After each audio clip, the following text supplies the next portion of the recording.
Hi hello ನಮಸ್ಕಾರ. ನಮ್ಮ ಟಿವಿಯ ಜನಧ್ವನಿ ನೇರ ಪ್ರಸಾರ ಕಾರ್ಯಕ್ರಮಕ್ಕೆ ಸ್ವಾಗತ. ನಾನು ನಿಮ್ಮ ಧ್ವನಿ ಶಿಶಾಂಕ್ ಕೌಡೂರು. ಸೊ ಇವತ್ತಿನ ಜನಧ್ವನಿಯಲ್ಲಿ ಒಂದು ಪ್ರಮುಖ ವಿಚಾರದ ಕುರಿತಾಗಿ ಒಬ್ಬ ಪ್ರಮುಖ ಅತಿಥಿಯ ಜೊತೆಯಾಗಿ ಇವತ್ತಿನ ಕಾರ್ಯಕ್ರಮವನ್ನು ಪ್ರಾರಂಭಿಸ್ತಾ ಇದ್ದೇವೆ. ಸೊ ಈಗ ತಾನೇ ಗೊತ್ತಾಗಿರುವಂತೆ ಇವತ್ತಿನ ಕಾರ್ಯಕ್ರಮ ಧರ್ಮಸ್ಥಳ ವಾತಾವರಣಕ್ಕೆ ಸಂಬಂಧಪಟ್ಟಂಥ ವಿಚಾರ. ಕಳೆದ ಹಲವು ತಿಂಗಳುಗಳಿಂದಲ್ಲ, ಹಲವು ವರ್ಷಗಳಿಂದಲೂ ಕೂಡ ಇದು ಚರ್ಚೆಯಲ್ಲಿರುವಂತಹ ವಿಚಾರ. ಆದರೆ ಇತ್ತೀಚಿನ ದಿನಗಳಲ್ಲಿ ನಾವು ಗಮನಿಸ್ತಾ ಹೋದರೆ ಅಗೆದಷ್ಟು ಮತ್ತೆ ಮತ್ತು ಇದರಲ್ಲಿ ಕೆಲವೊಂದು ಆಯಾಮಗಳೆತ್ತಾ ಹೋಗ್ತಾ ಇದೆ ಈ ಪ್ರಕರಣದ ಅತಿಥಿಯ ಜೊತೆಗೆ ಮಾತಾಡೋದಕ್ಕಿಂತ ಮುಂಚೆ ಕೆಲವೊಂದು ಕ್ಲಾರಿಫಿಕೇಷನನ್ನು ನೀಡ್ತಾ ಇದ್ದೀವಿ. ಕೆಲವರಿಗೆ ಒಂದು ಮಾತಿತ್ತು, ಅಂದರೆ ಇವತ್ತು ಬೆಳಗ್ಗಿನಿಂದ ಯಾವಾಗ ಈ ಪೋಸ್ಟರ್ಗಳು ವೈರಲ್ ಆಗೋದಕ್ಕೆ ಶುರುವಾಯಿತು ಆವಾಗಿಂದ ಕೆಲವರ ಅಭಿಪ್ರಾಯಗಳು ಯಾವ ಥರ ಇದೆ ಅಂತ ಹೇಳಿದರೆ, ನಮ್ಮ ಟಿವಿಯವರಿಗೆ ಸೂಟ್ ಕೇಸ್ ಬಂದಿದೆ, ಹಾಗಾಗಿ ಈಗ ಧರ್ಮಸ್ಥಳದ ಪರವಾಗಿ ನಿಂತವರ ಕೆಲವೊಬ್ಬರ ಅಭಿಪ್ರಾಯಗಳನ್ನು ಕೇಳೋದಕ್ಕೆ ಸ್ಟುಡಿಯೋಗೆ ಕರೆಸಿಕೊಳ್ಳುತ್ತಿದ್ದಾರೆ ಅಂತ ಹೇಳಿ. ಅದೇ ಕಮೆಂಟ್ಗಳು ಹಾಕಿರುವಂಥದ್ದೆಲ್ಲವೂ ಕೂಡ ಫೇಕ್ ಅಕೌಂಟ್ಗಳು. ಅದರ ಬಗ್ಗೆ ಏನು ನಮಗೆ ಬೇಸರ ಇಲ್ಲ. ಆದರೂ ಕೂಡ ಹೇಳುವಂಥದ್ದು, ಇದೇ ಸೌಜನ್ಯ ಅತ್ಯಾಚಾರ ಮತ್ತು ಕೊಲೆಯಾದಂಥ ಸಂದರ್ಭದಲ್ಲಿ ಆಕೆಯ ತಾಯಿ ಮತ್ತು ಇದರ ಪರವಾಗಿ ಧ್ವನಿ ಎತ್ತಿದಂತಹ ಮಹೇಶ್ ಶೆಟ್ಟಿ ತಿಮ್ಮರೊಡ್ಡಿಯವರನ್ನು ಕೂಡ ಇದೇ ಸ್ಟುಡಿಯೋದಲ್ಲಿ ನಾವು ಸಂದರ್ಶನವನ್ನು ನಡೆಸಿದ್ವಿ. ಹಾಗಾದರೆ ಇದೇ ಕಮೆಂಟ್ ಹಾಕುವಂಥವರ ಬಳಿ ಕೇಳುವಂಥದ್ದು, ಹಾಗಾದರೆ ನಮಗೆ ಮಹೇಶ್ ಶೆಟ್ಟಿ ತಿಮ್ಮರೊಡ್ಡಿ ಮತ್ತು ಕುಸುಮಾವತಿಯವರು ಸೂಟ್ ಕೇಸನ್ನು ನೀಡಿದ್ರೆ, ನಾವು ಹೇಳೋ ಪ್ರಕಾರ ಯಾರು ಸೂಟ್ ಕೇಸ್ ನೀಡ್ತಾರೆ ಅವರ ಪರವಾಗಿ ಮಾತ್ರ ನಾವು ಧ್ವನಿ ಎತ್ತುತ್ತೀವಿ ಅಂತಾದರೆ, ಜನಧ್ವನಿಯಲ್ಲಿ ಧ್ವನಿ ಎತ್ತುತ್ತೀವಿ ಅಂತಾದರೆ, ಹಾಗಾದರೆ ಅವರು ನಮಗೆ ಸೂಟ್ ಕೇಸನ್ನು ನೀಡಿದ್ದಾರಾ? ಇಲ್ಲ ತಾನೆ. ಇಲ್ಲೂ ಕೂಡ ಯಾವುದೇ ಸೂಟ್ ಕೇಸ್ ವಿಚಾರಗಳೆಲ್ಲ, ಸತ್ಯ ಏನಿದೆ ಅದನ್ನು ಮುಂದಿಡುವಂಥ ಪ್ರಯತ್ನ. ಮತ್ತು ಇನ್ನೊಂದು ಪ್ರಶ್ನೆ ಇದೆ, ಕೆಲವರ ಅನಿಸಿಕೆಗಳು. ಆ ಸಂದರ್ಭದಲ್ಲಿ ಧರ್ಮಸ್ಥಳದ ವಿರುದ್ಧವಾಗಿ ಧ್ವನಿ ಎತ್ತಿದವರನ್ನು ಸ್ಟುಡಿಯೋಗೆ ಕರೆಸಿ ಸಂದರ್ಶನವನ್ನು ಯಾಕೆ ನಡೆಸಲಿಲ್ಲ ಅಂತ ಹೇಳಿ. ಮಹೇಶ್ ಶೆಟ್ಟಿ ತಿಮ್ಮರೊಡ್ಡಿ ಮತ್ತು ಕುಸುಮಾವತಿಯವರ ಸಂದರ್ಶನ ಆದ ಕೂಡಲೇ ಕೋರ್ಟಿನಿಂದ ನಮಗೂ ಕೂಡ ಒಂದು ನೋಟಿಸ್ ಇತ್ತು, ಈ ಪ್ರಕರಣಕ್ಕೆ ಸಂಬಂಧಪಟ್ಟಂಥ ಯಾವುದೇ ಮುಂದಿನ ಸಂದರ್ಶನ ನಡೆಯಬಾರದು ಅಥವಾ ಟೆಲಿಕಾಸ್ಟ್ಗಳು ಆಗಬಾರ್ದು ಅಂಥೇಳಿ. ಆಗ ಬ್ರೇಕ್ ಇದ್ದಂಥದ್ದು, ಮುಂದಿನ ಯಾವುದೇ ಸಂದರ್ಶನಗಳು ಆಗಿರಲಿಲ್ಲ. ಈಗ ನಾವು ಮೊನ್ನೆಯಷ್ಟೇ ಕೀರ್ತಿ ಶಂಕರಘಟ್ಟ ಆಗಿರ್ಬೋದು, ಇವತ್ತು ನಾವು ವಸಂತ ಗಿಳಿ ಅವರ ಸಂದರ್ಶನವನ್ನು ಕೂಡ ಮಾಡ್ತಾ ಇದ್ವಿ. ಇದರ ಜೊತೆಗೆ ಸೌಜನ್ಯ ಪರವಾಗಿ ಧ್ವನಿ ಎತ್ತುವಂಥ ಹೋರಾಟಗಾರರ ಸಂದರ್ಶನ ಯಾಕೆ ಮಾಡ್ತಾ ಇಲ್ಲ ಅಂತ ಕೇಳಿದರೆ, ಅವರಿಗೆ SIT ತನಿಖೆ ಆಗ್ತಾ ಇರುವಂಥ ಕಾರಣ ಅವರನ್ನು ಕೂಡ ನಾವು ಕಾಂಟ್ಯಾಕ್ಟ್ ಮಾಡಿದ್ದೇವೆ. ಈ ವಾರ ಅಲ್ಲದಿದ್ದರೂ ಮುಂದಿನ ವಾರದಲ್ಲಿ ಭರವಸೆಯನ್ನು ನೀಡಿದ್ದಾರೆ ಹೋರಾಟಗಾರರು. ಪರ್ಟಿಕ್ಯುಲರ್ಲಿ ತಾವುಗಳು ಕಾಯ್ತಾ ಇರುವಂಥ ಒಬ್ಬ ವ್ಯಕ್ತಿಯ ಸಂದರ್ಶನಕ್ಕೆ ನಮ್ಮ ಟಿವಿಯು ಕೂಡ ತಯಾರಾಗಿದೆ. ಅಂದರೆ ನಾವು ಯಾರ ಪರವಾಗಿಯೂ ಯಾರ ವಿರುದ್ಧವಾಗಿಯೂ ಅಲ್ಲ. ಜನಧ್ವನಿ ಇದು ಜನರ ಧ್ವನಿ, ಇದು ನನ್ನ ಧ್ವನಿ ಅಲ್ಲ, ನಮ್ಮ ಟಿವಿಯ ಧ್ವನಿಯೂ ಕೂಡ ಅಲ್ಲ, ಇದು ಜನರ ಧ್ವನಿ. ಸೊ ನಿಮ್ಮ ಧ್ವನಿ ಏನಿದೆ ಅದನ್ನು ಪ್ರಸ್ತುತಪಡಿಸುವಂತಹ ಒಂದು ಕೆಲಸ ಕಾರ್ಯವನ್ನು ಮಾತ್ರ ನಾವು ಮಾಡುವಂಥದ್ದು. ಸೊ ಇವತ್ತಿನ ಕಾರ್ಯಕ್ರಮವನ್ನು ಮುಂದುವರಿಸೋಣ. ಸೊ ಇವತ್ತು ನಮ್ಮ ಜೊತೆ ಇರುವಂಥ ಅತಿಥಿ, ಸೊ ಪತ್ರಕರ್ತರಾಗಿ ಯಾರ ಪರವಾಗಿ ನಿಂತಿದ್ದಾರೋ ನಮಗಂತೂ ಗೊತ್ತಿಲ್ಲ, ಅದು ಅವರ ಅಭಿಪ್ರಾಯ. ಬಟ್ ಅವರ ಪ್ರಕಾರ ಈ ಕಡೆ ಸೌಜನ್ಯ ಕೊಲೆ ಮತ್ತು ಅತ್ಯಾಚಾರ ಪ್ರಕರಣಕ್ಕೆ ಸಂಬಂಧಪಟ್ಟಂತೆ ಯಾವ ನ್ಯೂನ್ಯತೆಗಳಾಗಿದೆ ತನಿಖೆಯಲ್ಲಿ, ಮತ್ತು ಈ ಕಡೆ ಈ ಯಾವುದೋ ಒಂದು ಕುಟುಂಬದ ಮೇಲೆ ಅಪವಾದವನ್ನು ಹೊರಿಸಲಾಗಿದೆ ಅನ್ನುವಂಥ ವಿಚಾರಕ್ಕೆ ಸಂಬಂಧಪಟ್ಟಂತೆ ಅಲ್ಲಿ ಯಾರು ಷಡ್ಯಂತ್ರವನ್ನು ಮಾಡ್ತಾ ಇದ್ದಾರೆ ಅನ್ನುವಂತಹ ತನಿಖೆಯನ್ನು ಬೆನ್ನತ್ತಿ ಹೋದಂಥ ಸಂದರ್ಭದಲ್ಲಿ ಬುರುಡೆ ಅನ್ನುವಂಥ ಪ್ರಕರಣಕ್ಕೆ ಸಂಬಂಧಪಟ್ಟಂತೆ ಬುರುಡೆ ಪ್ರಕರಣದಲ್ಲಿ ಯಾರೆಲ್ಲ ಷಡ್ಯಂತ್ರವನ್ನು ಮಾಡ್ತಾ ಇದ್ದಾರೆ ಅನ್ನುವಂಥದ್ದು ಈಗ ಜಗಜ್ಜಾಹೀರ ಆಗಿರುವಂಥದ್ದು. ಸೌಜನ್ಯ ವಿಚಾರದಲ್ಲಿ ಇನ್ನೂ ಕೂಡ ಅದು ಹಾಗೇ ಇರುವಂಥದ್ದು. ಅದರ ನಿಜವಾದ ಅಪರಾಧಿಗಳು ಯಾರು ಅನ್ನುವಂಥದ್ದು ಲೋಕಮುಖಕ್ಕೆ ಪರಿಚಯ ಆಗಿದೆಯೋ ಇಲ್ಲವೋ ಗೊತ್ತಿಲ್ಲ, ಅಥವಾ ಅದರ ಪರಿಚಯಗಳು ಇನ್ನಷ್ಟೇ ಆಗಬೇಕು ಅಂತ ಕಾಯುವವರ ಗಮನಕ್ಕೂ ಕೂಡ ಅದು ಒಂದು ಕಡೆಯಲ್ಲಾದರೆ, ಬುರುಡೆ ವಿಚಾರಕ್ಕೆ ಸಂಬಂಧಪಟ್ಟಂತೆ ಯಾವೆಲ್ಲ ಬೆಳವಣಿಗೆಗಳಾಗಿದೆ ಅನ್ನುವಂಥದ್ದನ್ನು ಪ್ರತಿನಿತ್ಯವೂ ಕೂಡ ನೋಡ್ತಾ ಇದ್ದೀರಿ. ಸೊ ಇದೇ ವಿಚಾರವಾಗಿ ಇವತ್ತಿನ ಚರ್ಚೆಯನ್ನು ಮುಂದುವರಿಸೋಣ. ಸೌಜನ್ಯಾಳ ಪ್ರಕರಣದಿಂದ ಹಿಡಿದು ಇವತ್ತಿನ ಬುರುಡೆ ಪ್ರಕರಣದ ಕೊನೆಯ ಹಂತದವರೆಗೂ ಏನೆಲ್ಲ ಬೆಳವಣಿಗೆಗಳು ಯಾವೆಲ್ಲ ರೀತಿಯಲ್ಲಿ ನಡೆಯಿತು ಅನ್ನುವಂಥದ್ದರ ಕುರಿತಾಗಿ ನಮ್ಮ ಜೊತೆ ಇವತ್ತಿನ ಅತಿಥಿಗಳು. ಸೊ ಅವರನ್ನು ವೆಲ್ಕಮ್ ಮಾಡ್ಕೊಳ್ಳೋಣ. ಸರಿ, ಇವತ್ತಿನ ಕಾರ್ಯಕ್ರಮಕ್ಕೆ ಸ್ವಾಗತ. ವಸಂತ ಗಿಳಿಯಾರೆ ಅವರು ಪತ್ರಕರ್ತರಾಗಿ ನಮ್ಮ ಜೊತೆ ಕಾರ್ಯಕ್ರಮವನ್ನು ಹಂಚಿಕೊಳ್ತಾ ಇದ್ದೀರಾ. ಹಲವು ದಿವಸಗಳ ಬಳಿಕ ಈ ಸಂದರ್ಶನವನ್ನು ನಾವು ನಿಮ್ಮ ಜೊತೆಗಾಗಿ ಇಟ್ಟುಕೊಂಡಿರುವಂಥ ಉದ್ದೇಶ, ಈ ಪ್ರಕರಣದ ಆಯಾಮಗಳು ಬೇರೆ ಬೇರೆ ಕವಲು ದಾರಿಯಾಗಿ ಹೋಗ್ತಾ ಇದೆ. ಮೊದಲನೇದಾಗಿ ನಾವು ಸೌಜನ್ಯಾಳ ಪ್ರಕರಣದಿಂದಲೇ ಬರೋಣ. ಅಂದರೆ ಸಂಪೂರ್ಣವಾಗಿ ಅಂತಲ್ಲ, ಅದರ ಕೆಲವೊಂದು ಟೆಕ್ನಿಕಲ್ ಪಾಯಿಂಟ್ ಮತ್ತು ಕೆಲವರಿಗಿರುವಂಥ ಸಂದೇಹಗಳನ್ನು ಮುಂದಿಡುವಂಥ ಪ್ರಯತ್ನ. ಕೆಲವರ ಪ್ರಕಾರ ಇರುವಂತಹ ಸಂದೇಹ ಏನು ಅಂತ ಹೇಳಿದರೆ, ವೀರೇಂದ್ರ ಹೆಗಡೆ ಅವರ ಕುಟುಂಬದ ಮೇಲೆ ಹೊರಿಸಲಾಗಿರುವಂಥ ಆರೋಪಗಳು, ಅವರ ಮನೆಯವರೇ, ಅವರ ಕುಟುಂಬದವರೇ ಈ ಒಂದು ಹತ್ಯೆ ಅಥವಾ ಅತ್ಯಾಚಾರವನ್ನು ಮಾಡಿದ್ದಾರೆ ಅಂತ ಹೇಳಿ.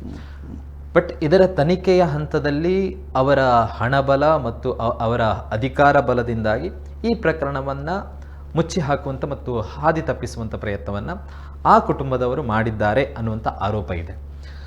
ಸೊ ತಾವು ಹೇಳೋ ಪ್ರಕಾರ ಇಲ್ಲ, ಇದು ಅವರ ಅಧಿಕಾರ ಬಲನೋ ಅಥವಾ ಹಣಬಲದಿಂದ ಆಗಿರುವಂಥದ್ದಲ್ಲ, ಸರಿಯಾದ ರೀತಿಯಲ್ಲಿ ತನಿಖೆ ಆಗಿದೆ ಅಂತ ಹೇಳಿ. ಬಟ್ ಕೆಲವರ ಆರೋಪ ಇದೆ ಇದವರ ಅಧಿಕಾರ ಬಲ ಮತ್ತು ಹಣಬಲದಿಂದ ಆಗಿರುವಂಥದ್ದು. ಈ ಕಾರಣಕ್ಕೋಸ್ಕರ ಮಾತ್ರ ಪೊಲೀಸರ ಪ್ರಾಥಮಿಕ ಹಂತದಲ್ಲೇ ಕೆಲವೊಂದು ಸಾಕ್ಷಿಗಳನ್ನು ಕಲೆಕ್ಟ್ ಮಾಡುವುದರಲ್ಲೂ ಅಥವಾ ಮಾಡಿರುವಂಥ ಸಾಕ್ಷಿಯನ್ನು ಕೋರ್ಟಿಗೆ ಸಬ್ಮಿಟ್ ಮಾಡುವಲ್ಲಿ ಎಡವಿದ್ದಾರೆ.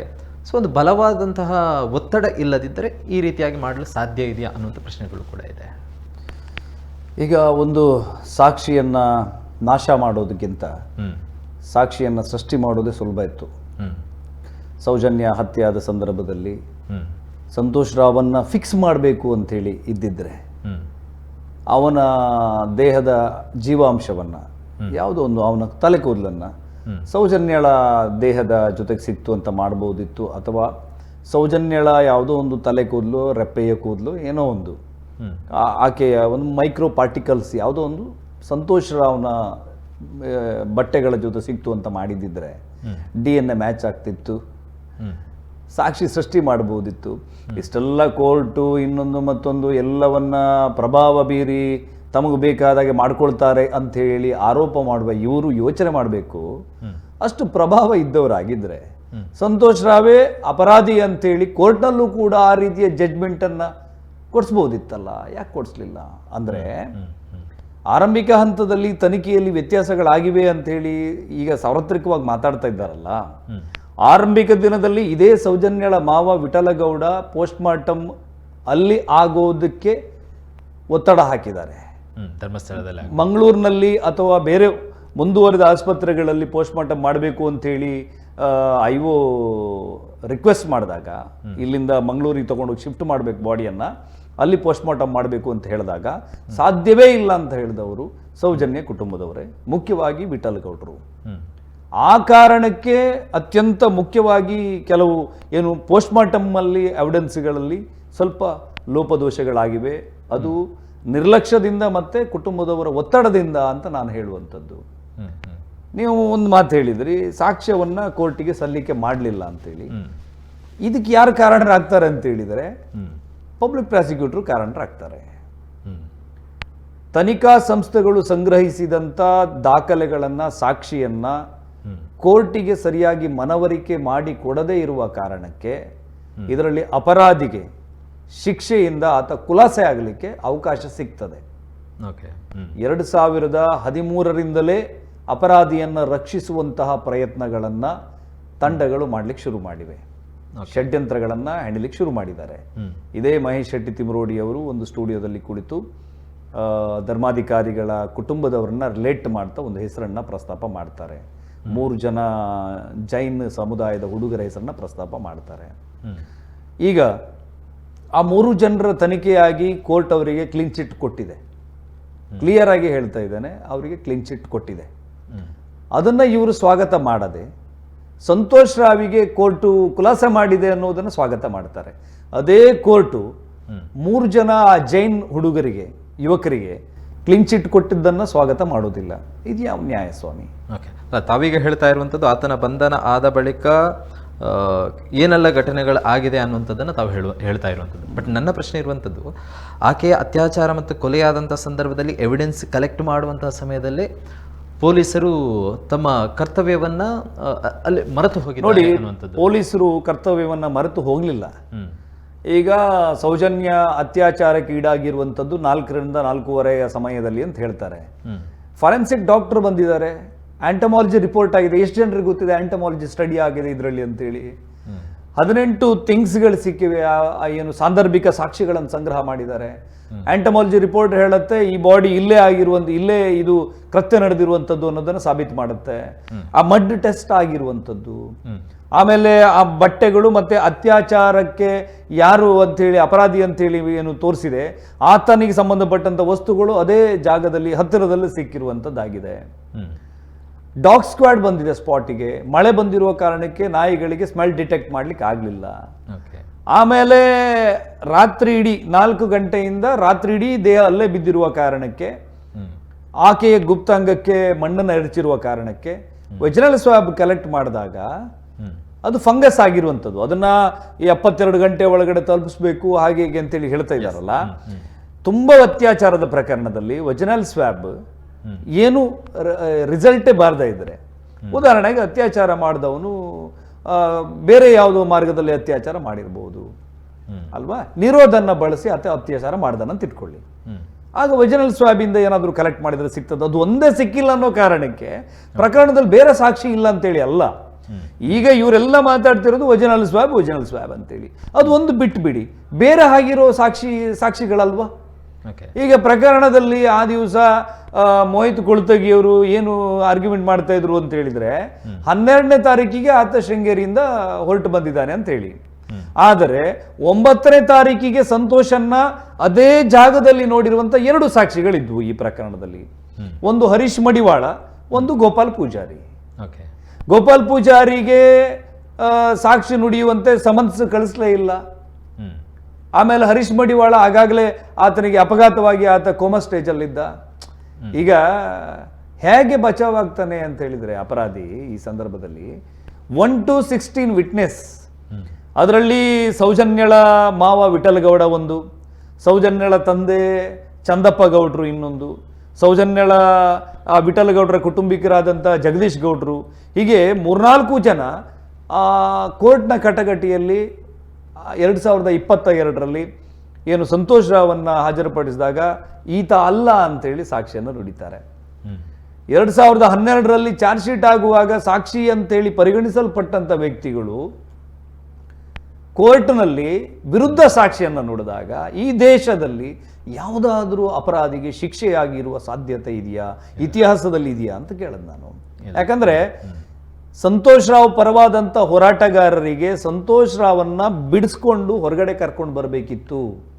3 ಸಾರಿ ಸಂತೋಷ್ ರಾವ್ಗೆ ಜಾಮೀನು ಅರ್ಜಿ ನಿರಾಕರಿಸಲ್ಪಟ್ಟಿತ್ತು, ರಿಜೆಕ್ಟ್ ಆಗಿತ್ತು. ಆಗ ಕೋರ್ಟ್ ಡೈರೆಕ್ಷನ್ ಮಾಡುತ್ತೆ, ಕೇಸ್ ಟ್ರಯಲ್ ಆದ ನಂತರ ನೋಡಬೇಕು ಅಪ್ಲಿಕೇಶನ್ ಹಾಕಿ ಅಂತೇಳಿ. ಕೇಸ್ ಟ್ರಯಲ್ ಆಗುತ್ತೆ. ಕೇಸ್ ಟ್ರಯಲ್ ಆದಾಗ ವಿಟ್ನೆಸ್ ಹಾಸ್ಟೆಲ್ ಆಗುವಾಗ ಇವ್ರು ಮಾಡ್ತಾರೆ, ಸಾಕ್ಷಿ ವಿರುದ್ಧ ನುಡಿಯುವಾಗ ಮಾಡ್ತಾರೆ. ಅದರ ನಡುವೆ ಪಬ್ಲಿಕ್ ಪ್ರಾಸಿಕ್ಯೂಟರ್ 3 ಜನರನ್ನ ಕೋ ಅಕ್ಯೂಸ್ಡ್ ಆಗಿ ಸೇರಿಸಬೇಕು ಅಂತೇಳಿ 319 ಅಪ್ಲಿಕೇಶನ್ ಹಾಕ್ತಾರೆ.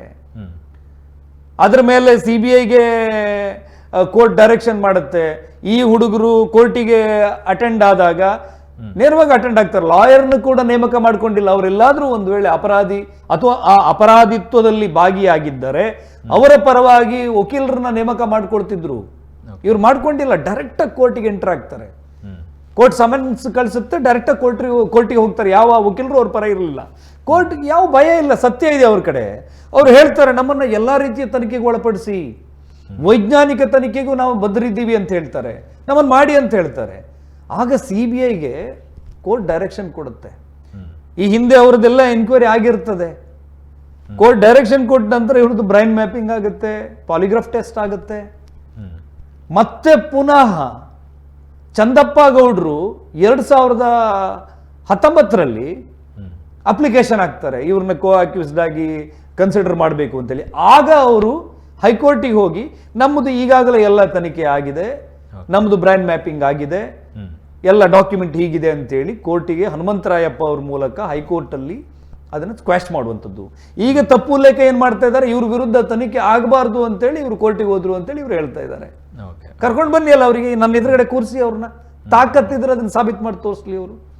ಈ ತರ ಸುಳ್ಳನ್ನ ಹೇಳಿ ಹೇಳಿ ಹೇಳಿ ಆ ಹೆಣ್ಣು ಮಗುವಿನ ಹೆಸರಲ್ಲಿ ಬದುಕನ್ನು ಕಟ್ಟಿಕೊಂಡಂತ ಏನು ಆ ಬಿ ಗ್ಯಾಂಗ್ ಇದೆಯಲ್ಲ, ಅವ್ರನ್ನ ಕೂರಿಸಿ ನನ್ನ ಮುಂದೆ, ಅವರಿಗೆ ತಾಕತ್ತಿದ್ರೆ ಬಂದು ಸಾಬೀತು ಮಾಡಲಿ. ಈ ಅಪರಾಧಿಗಳು ಅಂತೇಳಿ ಸುಳ್ಳೆ ಆ ಪಾಪ ಅವರ ತಾಯಿ, ಅವರ ತಂಗಿ, ಅವರ ಮಕ್ಕಳು, ಅವರ ಹೆಂಡತಿ, ಇವರೆಲ್ಲ ಹೆಣ್ಣಲ್ವಾ? ಹೆಣ್ಣಿಗೆ ಆಗುವ ಅವಮಾನ ನೋವು ಅಲ್ವಾ ಇದು? ಇದಕ್ಕೆ ಯಾರು ಉತ್ತರ ಕೊಡ್ತಾರೆ?